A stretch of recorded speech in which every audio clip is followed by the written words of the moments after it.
తర్వాత ముఖ్యమంత్రి పదవి చేపట్టిన తర్వాత అన్ని మతాల్లో ఉన్నటువంటి ఔన్నత్యాన్ని ప్రజలకు తెలియజేయాలి. అన్ని పండుగలు కూడా పేదవాళ్ళు ఘనంగా సంతోషంగా నిర్వహించాలని చెప్పి అన్ని పండుగలకు కూడా అధికారికంగా 10 ఏళ్ల పాటు నిర్వహించినటువంటి విషయం మనందరికీ కూడా తెలుసు. అందులో భాగంగా క్రిస్మస్ సందర్భంగా అధికారికంగా ఫీజు నిర్వహించడం, పేదలకు దుస్తులు పంపిణీ చేయడం, రంజాన్ సందర్భంగా ఇఫ్తార్ ఏర్పాటు చేయడం, దుస్తులు పంపిణీ చేయడం, బతుకమ్మ సందర్భంగా మహిళలకు మరి చీరలు పంపిణీ చేయడం, అధికారికంగా గ్రామ దేవత అనేటువంటి బోనాలను కూడా అధికారికంగా చేయడం మనం 10 ఏళ్ల పాటు చూసినాం. కానీ బాధాకరం, ఈ సంవత్సర కాలంలో అమలు కాని మాటలు చెప్పి, అమలు కాని హామీలు చెప్పి ప్రభుత్వానికి వచ్చినటువంటి కాంగ్రెస్ ప్రభుత్వం ఏది కూడా పట్టించుకొని పరిస్థితులు మనం చూస్తున్నాం. ఇదే కాకుండా మీరు ఇచ్చినటువంటి హామీలు నెరవేర్చాలని చెప్తే ప్రతిపక్ష నాయకులపైన ప్రతీకార చర్యలు అంటున్నారు. ప్రజాపాలన పోయింది, ప్రతీకార చర్యలకు పాల్పడుతున్నారు. మరి ఈ సందర్భంగా ఇప్పటికైనా ఈ రోజు నుంచి అయినా కూడా ఆ దేవుళ్ళు కాంగ్రెస్ ఆలోచన విధానాన్ని సన్మార్గంలో నడిపించే విధంగా మరి క్రిస్మస్ సందర్భంగా కూడా ప్రార్థనలు చేస్తున్నాం.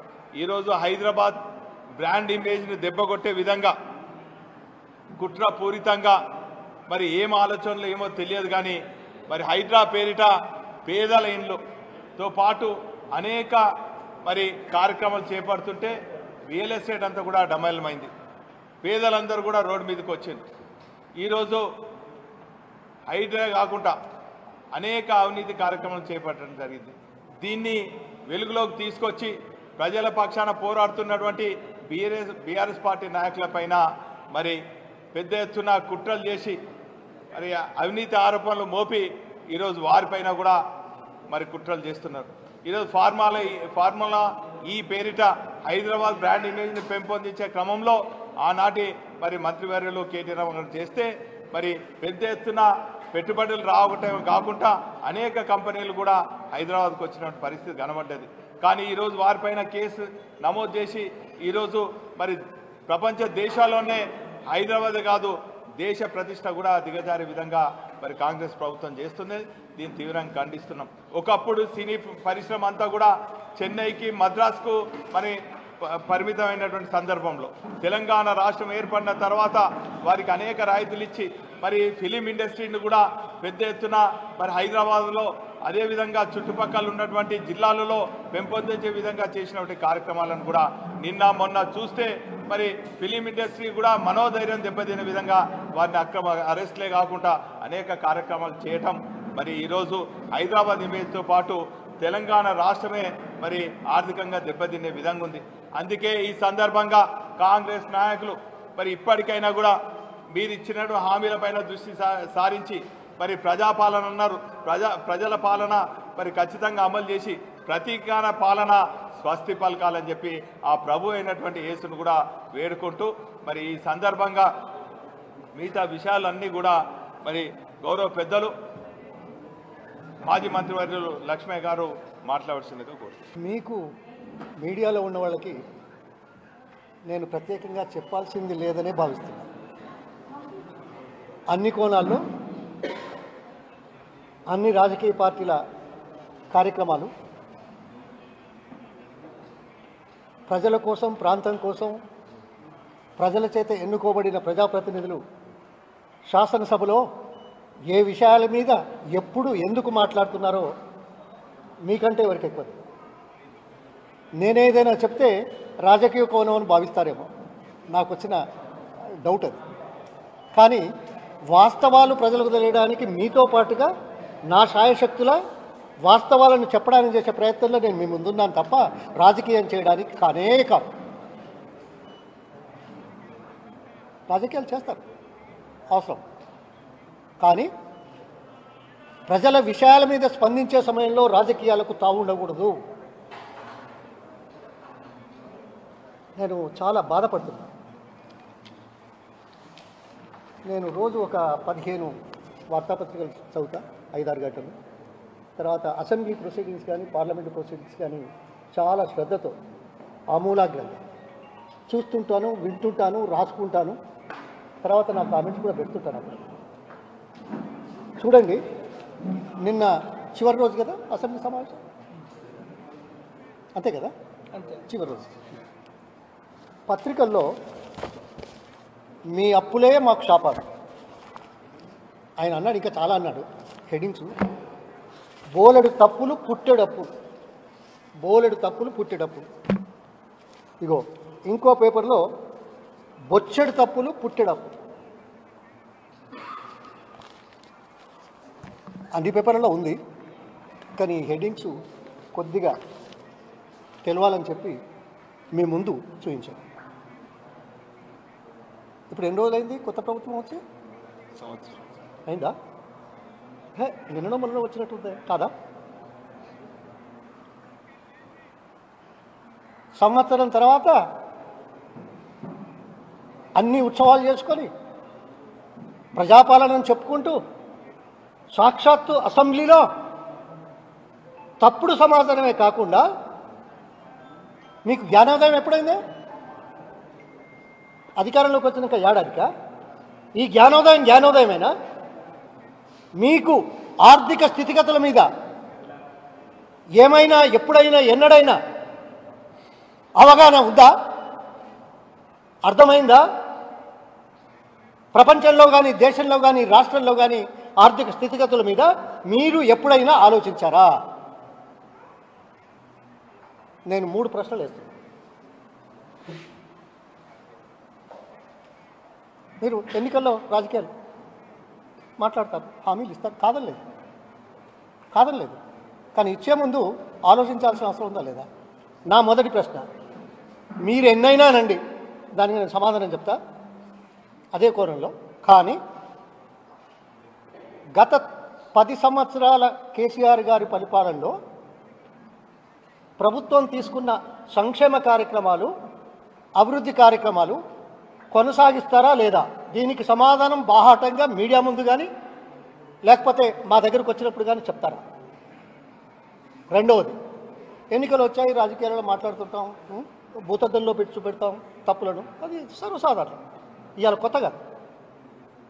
కానీ మీరిచ్చిన 5 గ్యారంటీలు, 6 గ్యారంటీలు, 420 హామీలు, వీటన్నిటికీ ఎంత డబ్బు అవసరం ఉందో చెప్పగలుగుతారా బాహాటంగా ప్రజల ముందు?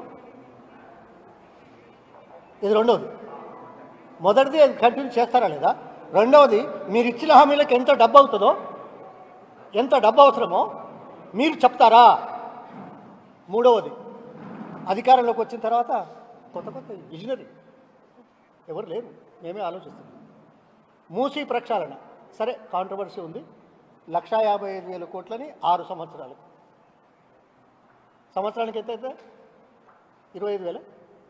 ఇది హామీలో లేదు కదా.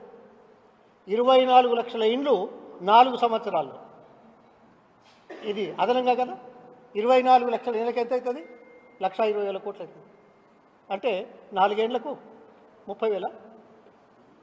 నేనేం తప్పు చెప్పట్లేదు, నా లెక్కలు కరెక్టే అనుకుంటాను. ఇది 30,000 అయిందా? 20,000 మెగావాట్ల గ్రీన్ పవర్ 6 సంవత్సరాల్లో ఎంత అవుతుంది? 1,20,000 కోట్లు. అదెంత అవుతుంది సంవత్సరానికి? 20,000. అది 25,000, ఇది 30,000, ఇది 25,000. ఎంత అవుతుంది? అది 75,000-80,000 కోట్లు అదనం. దీనికి తోడు 4th సిటీ అని మరో 16,000 ఎకరాలు తీసుకుంటామని చెప్తున్నారు. మరో 16,000 ఎకరాలకు ఎంత అవుతుందా? ఏమన్నా 1000 రూపాయలకు వస్తుందా ఎకరం? 2,000 ఎకరం. మీ ఊళ్ళో ఎంత ఉన్నది బాబు ఎకరం అందాజ సగటున? 40 అంతుందా? అవునా? మరి 16,000కి ఎంత అవుతుంది? 6,40,000 అవుతుంది. అంటే ఇది అదనం. మరి ఇంత డబ్బు 75,000-80,000 సంవత్సరానికి ఆ మూడింటికి అయితే ఈ 6,40,000 ఎంత లెక్కలు తప్పు అయితే క్షమాపణ కోరుకుంటా. ఇది కూడా ఎన్ని సంవత్సరాలు చెప్తారో చెప్తే సంవత్సరానికి ఎంత అవుతుందో అయితే జరుగుతున్న కార్యక్రమాలకు అడ్డు రాకుండా కొనసాగించే విధంగా ఎన్నికల్లో అధికారంలో రావడానికి చేసిన మీరు ఏం హామీలు ఇచ్చారో దానికి ఎంత అవుతుందో అది కూడా ఖర్చు పెట్టుకుంటూ ఇది ఖర్చు పెడతారంటే ఎవరైనా నమ్ముతారా? ఆ స్తోమత ఉందా? ఏం మాట్లాడతారా ఈ హెడ్డింగ్తోటి? బొచ్చెడు తప్పులట, తట్టెడు అప్పులట. అవునా? అప్పుల గురించి, దీని గురించి, ఇన్వెస్ట్మెంట్ బడ్జెట్ గురించి మీకేమైనా ఇంగిత జ్ఞానం ఉందా? నేను ఖచ్చితంగా అంటున్నా. ప్రజలను తప్పుదారి పట్టించేందుకు, ప్రజలను మోసగించేందుకు, ప్రజల దృష్టిని మరల్చేందుకు అసెంబ్లీ వేదికగా చేసి మోసం చేస్తున్నారు. ఎందుకు తెలుసా? ఈ రాష్ట్రం గత 10 సంవత్సరాల్లో తెలంగాణ ఏర్పడిన తర్వాత 29 రాష్ట్రాలు, 6-7 కేంద్రపాలిత ప్రాంతాలు. మన ఆర్థిక స్థితిలో ఎట్లా ఉన్నాయి? 29 7 36, 36లో 30 రాష్ట్రాల కంటే మెరుగ్గా ఉంది. ఇది వాస్తవం కాదా? చూస్తారా? వస్తారా? చూపెడతాము, అర్థం చేసుకుంటారా? అంతేకాదు, ఈ రాష్ట్ర సంపద ఎక్కడి నుంచి ఎక్కడికి పోయింది? సుమారు 4 లక్షల కోట్లు ఉంటే ఇలా 14 లక్షల పైసలు కింది 3.5 రెట్లు పెరిగింది. ఏ రాష్ట్రంలోనైనా పెరిగిందా? ఏ దేశంలోనైనా పెరిగిందా 10 సంవత్సరాల్లో ఇంత ఎత్తున? రాష్ట్ర సంపదకు, అప్పులకు ఎలా ఉందో తెలుసా మీకు? ఈ రాష్ట్రం 7వ స్థానంలో ఉంది. రాష్ట్రం యొక్క అప్పులు 27% అయితే సంపద సంపద 100 రూపాయలు అయితే అప్పులు 27. మీకేమైనా తెలివితేటలు ఉంటే, ఇంగిత జ్ఞానం ఉంటే దేశం యొక్క అప్పులు, సంపద ఎంతో తెలుసా మీకు? దేశం 100 రూపాయలు సంపాదిస్తే 87,000 రూపాయలు అప్పుల్లో ఉంది. ప్రపంచంలో అమెరికా, జపాన్, చైనా అంటే మనకు డీటెయిల్స్ ఎక్కువ రావు. అమెరికాలో ఎంతో తెలుసా? 29 ట్రిలియన్ల ఆదాయం ఉంటే, సంపద ఉంటే సంవత్సరానికి 47 ట్రిలియన్లు అంటే దాదాపు ఆదాయానికి డబుల్ అప్పులున్నాయి. అట్లాగే జపాన్ 100కు 150 అంటే అప్పులు తీసుకోమనట్లేదు. కానీ ఇంగిత జ్ఞానం ఉన్న ఎవరికి కూడా ఆధునిక ప్రపంచంలో లేకుంటే మన నిజ జీవితంలో లోన్, అప్పు is a part of development process. Why we borrow? To produce more, to create more employment.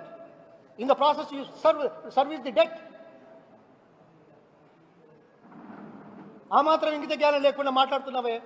ఎలక్షన్ల ముందు ఎందుకు మాట్లాడలేదు ఇవాళ మాట్లాడిన మాటలు? అప్పులు ఉన్నాయి కాబట్టి మేము చేస్తలేమా? ఈ రాష్ట్రం అప్పుల్లో ఉన్నా ఏదున్నా అప్పులు ఏమున్నా అన్ని రాష్ట్రాల కంటే మెరుగ్గా ఉన్నాం. ప్రపంచంలో ఏ రాష్ట్రంలో కూడా ఇట్లా లేదు దేశంలో. అదే కాకుండా సగటు ఆదాయం ఏ ప్రాంతానికైనా ప్రపంచంలో కానీ, ఏ దేశం కానీ, లేకుంటే మన దేశంలో 3.5 రెట్లు పెరిగిందా? చూపెడతారా? ఎట్లా అయింది? It's a part of development process. We had to take loans. Loans were within the limits. Loans were within the limits, and we are much better than many other countries and states in the country. Can you challenge this? Can you disagree with this? నీకేదో అవకాశం వచ్చింది కాబట్టి, మళ్ళీ మాట్లాడడానికి వీల్లేదు కాబట్టి ఇష్టం ఉన్నట్టు మాట్లాడి ప్రజలను తప్పుదో పట్టించడానిక? నువ్వు చేయలేక, చేసే శక్తి లేక, మేనేజ్ చేయలేక, ఆదాయాలు పెంచుకోలేక నిన్న జరిగిన అసెంబ్లీ సమావేశాలు చూసింటారు. నేను కొత్తగా చెప్తే లాభము నష్టం నాకు తెలియదు. ఏమయ్యా, శాసనసభ్యులకు అది పెట్టారు కదా, ఏది శిక్షణ? అవునా? పెట్టారా? కొంతమంది పోయారు, కొంతమంది పోరంటున్నారు. కానీ శిక్షణకు పోయొచ్చిన శాసనసభ్యులు శాసనసభ లోపల ఎట్లా ప్రవర్తించారా? ఓ సీసా విశ్లేషుడు చెప్పు చూపెట్టులా? ఇదేనా శిక్షణలో మీరు నేర్పింది వాళ్ళకి? అవకాశం ఏంటి? చర్చిద్దామంటేనేమో అవకాశాలు ఇయ్యరు. అవకాశం లేకపోతే నిరసన తెలియజేస్తే దానికి ప్రత్యామ్నాయంగా ఇదా?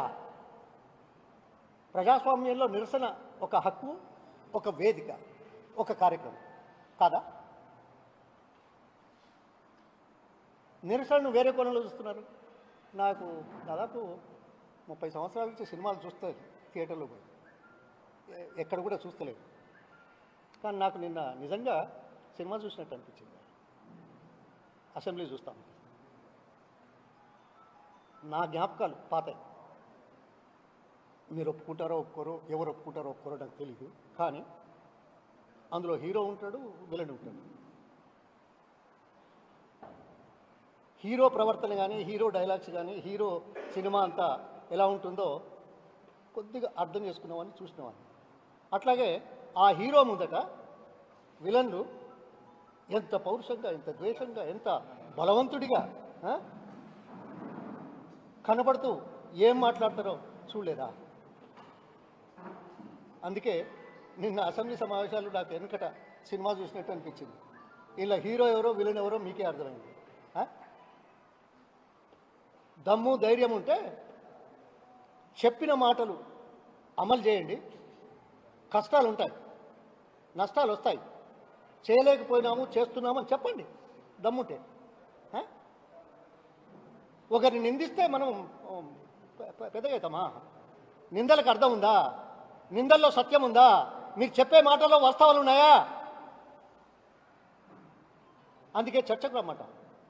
మీలాంటి వాళ్ళ ముందట చర్చ పెట్టుకుంటే అక్కడ ఇది ఉండదు కదా, అంతరాలు ఉన్నాయి కదా, తర్వాత చెప్పడానికి అవకాశం ఇస్తారు కదా. ఏమి మాట్లాడాడు? మొదలు చెప్పింది చేయలేదు, తర్వాత ఏదో మాట్లాడతాడు, తర్వాత మాట్లాడాడు. ఇంకా చాలా ఉన్నాయి. ఏ మహానుభావుడు ఆదాని గురించి ర్యాలీ తీశాడు. అబ్బా, చాలా గొప్ప మనిషి. అంటే ప్రజల చెవుల్లో పూలు పెట్టేటువంటి ఆలోచనతో చేసే కార్యక్రమం తప్ప వాస్తవమా? కలిసి ఒప్పందాలు చేసుకోలే, తర్వాత అక్కడెక్కడో ఏదో కేసు అయిందని చెప్పేసి ఇక్కడ ఇదన్నావు. మొదలేం చేసావు? 100 కోట్లు ప్రభుత్వానికి ఇస్తే ఆయన చేసిన పాపాలన్నీ, తప్పులన్నీ, అవినీతికరణలన్నీ మాయమవుతాయా? ఒక ప్రభుత్వానికి ఇచ్చాడా? ప్రభుత్వానికి ఇవ్వడం వల్ల నమ్మబలకట్లేదా మీరు? ఆయన మన రాష్ట్రానికి ఇస్తున్నాడు అని చెప్పేందుకే కదా వేధోవేషాలు. సారీ, లోపల ఇంకేమన్నా నాకు తెలుసు కానీ చెప్పేది కాదు. ఇవన్నీ మీకు తెలియదా? అట్లాగే ఇంకో కాంట్రాక్టర్ మొత్తం తీసిపారేయండి, ఉంచొద్దు, అది ఇది అని చెప్పేసి ఓ 200 కోట్లు ఇవ్వగానే అన్నీ మాఫ్ అవుతాయా? ప్రభుత్వానికి ప్రజల కోసం ఇచ్చిందని చెప్పుకొని పొద్దు గడపడానికి, దోచుకోవడానికి వెనకాల నుంచి చేస్తే ప్రజలు ఊరుకుంటారా? చాలా చాలా చాలా రాజకీయ నాయకులను చూసాం, చాలా పార్టీలు చూసాం, చాలా ఎన్నికలు చూసాం. ఇంకా పోయేట ఎక్కడికి? రాజభవన్ దగ్గరికి ర్యాలీగా పోయింది. అబ్బో, నేను అంటున్నా మీకేమన్నా సిగ్గున్నదా అని అడుగుతున్నా. పార్లమెంట్లో నడుస్తూ ఉన్నది, కాంగ్రెస్ పార్టీ పార్లమెంట్ సభ్యులు జేపీసీ కావాలని అదాని మీద నోటీస్ ఇచ్చారా? ఆందోళన చేశారా? ఆ రోజు నువ్వు రాజ్భవన్కి ఎందుకు పోయినావు? ప్రచారం కోసమే కదా. గవర్నర్ని కలిసావా? గవర్నర్కి ఇచ్చావా? తీసుకోకపోతే నువ్వు లెటర్ పంపావా? రాష్ట్రపతి స్వయంగా వచ్చింది హైదరాబాద్ నగరానికి, రిసీవ్ చేసుకున్నావే, తప్పదు మర్యాద, అది మన సాంప్రదాయం. కలిసినప్పుడు నువ్వు లెటర్ ఇవ్వచ్చు కదా, ఇచ్చావా దాని మీద? లేదు. నేను ఏదో ఎప్పటికి ప్రతి సంవత్సరం వస్తుందో 4-5 రోజులు ఉంటారు రాష్ట్రపతులు సౌత్ ఇండియాలో, హైదరాబాద్లో రాష్ట్రపతులు నిలయాన్ని పోయినప్పుడు అదేదో బిస్కెట్లు, పరామర్శలు, ఏదో హ్యాపీగా కలుస్తారు. అప్పుడైనా ఇవ్వచ్చు కదా, ఇచ్చావా? దమ్ముందా? ధైర్యం ఉందా? ఎవరినే మోసం చేస్తావు? ఎందుకయ్యా ఈ నాటకాలు? చరిత్రే, చరిత్రలో ఉంటారు అందరూ. నేను ఇంతో అంతో మా తల్లిగారు చెప్పిండ్రు రామాయణం గురించి, మహాభారతం గురించి చిన్నప్పుడు. రావణుడు రావణుడే, రాముడు రాముడే. ఎవరి చరిత్ర వాళ్ళదే. చరిత్రలు రూపుమాపలేం కదా, మాతామా? నేనైతే ఇంతవరకు శ్రీలంక పోలే, ప్రపంచమంతా దాదాపు 70% దేశాలు తిరిగింది. అదృష్టం అనుకున్నా పోకపోవడం. కానీ లగచర్లను చూసిన తర్వాత శ్రీలంక చూడాల్సిన అవసరం లేదు.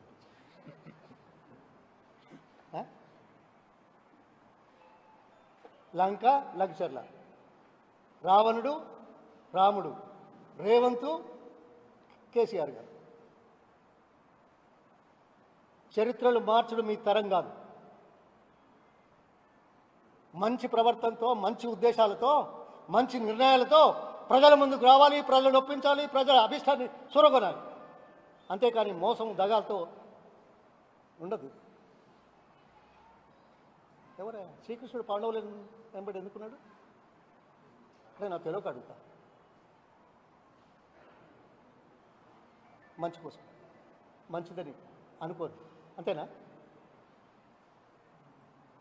వాళ్ళ కేసీఆర్ గారు అంటే తెలంగాణ కోసమే పాటుపడ్డాడు. ఉద్యమం జరిగింది 55లో, మేము కూడా ఉన్నాం.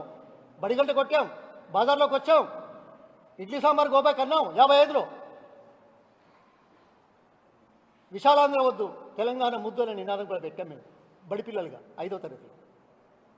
రాలేదే. తర్వాత ఎన్నో కార్యక్రమాలు రాలేదే.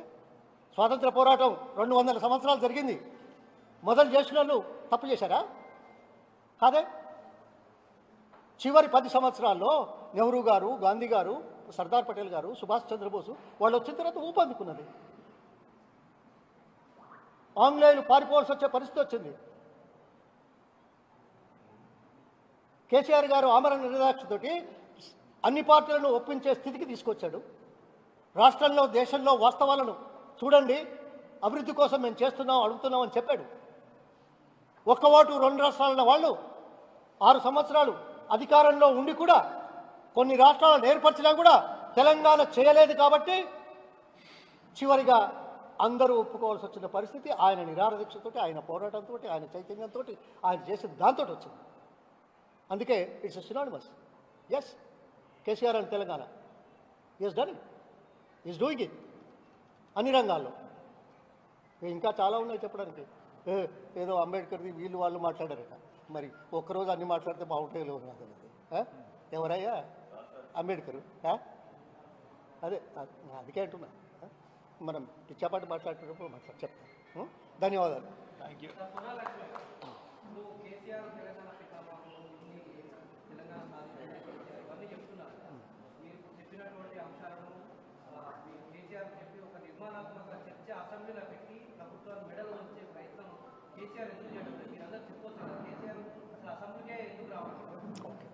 చాలా సంతోషం. మీ సూచన. మంచి సలహాదారులుగా కూడా పనిచేస్తారు. కానీ రాజకీయాల్లో మీరుంటే ఏం చేస్తారో అప్పుడు చూడాల్సిన అవసరం ఉంటుంది. అదే దయచేసి ఏమనుకో. కొత్తగా ప్రభుత్వం వచ్చింది, వాళ్ళు చెప్పారు అవకాశం ఇస్తున్నారు. అవకాశం ఇచ్చినా పార్టీ పరంగా మాట్లాడే వాళ్ళు మాట్లాడుతున్నారు. ఒక్క నిమిషం దయచేసి. బడ్జెట్ ప్రసంగంలో 2 ముఖ్య నేతలు 2.5 గంటలు మాట్లాడిన దానికి ఒక్క వాక్యానికి కూడా సమాధానం ఈ ప్రభుత్వం నుంచి వచ్చిందా? నిన్న వాటి విషయాల మీద ఈ సభ్యులు మాట్లాడితే వాటి మీద స్పందన వచ్చిందా? వచ్చి ఇగే సొల్లు మాటలు మాట్లాడావు, నీకు అవకాశం ఉంది ముఖ్యమంత్రిగా. స్పీకర్ గారు ఇచ్చారు, ఇంకోరు మాట్లాడకూడదు. ఆయన మాట్లాడిన తర్వాత మాట్లాడడానికి అవకాశం ఇచ్చారా? ఇటువంటి సందర్భంలో ఆయన ఎవరయ్యా? ఆయన వచ్చి వీళ్ళ ముందర కూర్చొని మాట్లాడాలా? ఈ దేశంలో తెలుసా ఆయన ఎవరో? 14 సార్లు, ఒక్క నిమిషం, 14 సార్లు వరుసగా గెలిచిన వ్యక్తి దేశంలో ఆయన ఒక్కడే. ఇక చాలామంది అడుగుతారు మీ దాంట్లో కూడా, అయ్యో ఆయన ఉన్న కరుణానిధి ఉన్నాడు కదా, లేకపోతే ఆయన ఎవరు జ్యోతిబాసు, వాళ్ళు 12 సార్లు గెలిచారు. సరే, ఇవి బై ఎలక్షన్స్ కావచ్చు, ఎంపీలు కావచ్చు, ఎమ్మెల్యేలు కావచ్చు. ప్రజాస్వామ్యంలో ప్రజల మద్దతు 14 సార్లు పొందిన వ్యక్తి కేసీఆర్ అయితే, నిన్నగాక మొన్నొచ్చి అవకాశం లేకుండా, అనుభవం లేకుండా, అవగాహన చేసుకోలేక అహంకారంతో మాట్లాడే వాళ్ళ ముందు కూర్చోవాలా? చాలదా? ఒక్క నిమిషం, నేను పూర్తిగా చెప్పండి దయచేసి. మీరు అడిగారు, నేను చెప్తా, I'm ready for number of hours, no problem. ఇంకో ఇది రాజకీయం, అవకాశం ఇస్తాం, చేసే తప్పులు చేయండి, చూద్దాం. రాజకీయాలు కూడా ఉంటాయి కదా. ఇక్కడికి వస్తలే అంత అయిపోయిందా? ఇక్కడికి వచ్చిన వాళ్ళకు సమాధానం చెప్పావా? సమాధానం చెప్పకుండా నువ్వు చెప్పింది పోవాలా? చెప్పండి. We know what we do. No we know what we are doing. Thank you for your advice.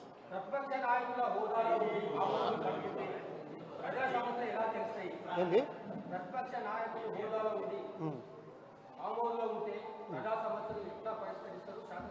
ఓహో ఓహో ఓహో అరే వాళ్ళు కానీ చెప్పింది చేయనీయమయ్యా, ఏమన్నది 2 రోజులు వెంబడే పడితే అవుతుందా? నీకు టైం ఇవ్వాలి కదా, టైం ఇవ్వాలా ఉందా? వాళ్ళు కూడా 1.8% అయినా 0.1% అయినా 10% అయినా ప్రజల మద్దతే కదా. మేము గుర్తిస్తున్నాం, గౌరవిస్తున్నాం, చెయ్యి. మేము వచ్చి చెప్పేదాకా నువ్వు చేయవా? మేము చెప్పిన దానికి సమాధానం ఇస్తున్నావా? ఏం మాట్లాడతారా? Thank you.